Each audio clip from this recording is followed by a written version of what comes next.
எனக்கு pepper chicken, creamy chicken, mutton paya இதெல்லாம் சமைக்கணும்னு ஆசை. இல்லை பண்ண பெப்பர் சிக்கன் பண்ணுவேன், கிரீமி சிக்கன் பண்ணுவேன், ஓகே, அப்புறம் செட்டிநாடு சிக்கன், அப்புறம் mutton, fish curry, fish fry, prawn தொக்கு, நண்டு ரசம். உண்மையில எல்லாமே நான் பண்ணியிருக்கேன். அப்படியா?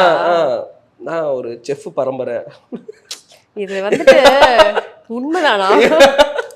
இல்ல குக் பண்ணுவேங்கிறது உண்மை, செஃப் பரம்பரை அப்படிங்கிறது உண்மை. சரி, எனக்கு ஒரு டவுட். சொல்லுங்க. சோ எல்லாத்துக்குமே பேஸ் தக்காளி கறி தானே? தக்காளி வெங்காயம். சோ பேசிக்கலி தக்காளி கறி மாதிரி அதுலதான் எல்லாமே போடணும். மசாலா எல்லாம் மாற அது ஒரு பேர் நம்ம வித்தியாசமா வச்சுப்போம். பெப்பர் சிக்கன், அந்த சிக்கன், இந்த சிக்கன் சொல்லி. கரெக்டா? அவ்வளவுதான். தக்காளி வெங்காயம், அந்த பச்சை மிளகா, இதெல்லாமே வந்து எண்ணெய், கருவேப்பிலை, இதெல்லாம் காமன். பேசிக்கலி தக்காளி இஞ்சி பூண்டு பேஸ்ட் இதெல்லாமே நான்வெஜ்ஜுக்கு காமன். ஓகே.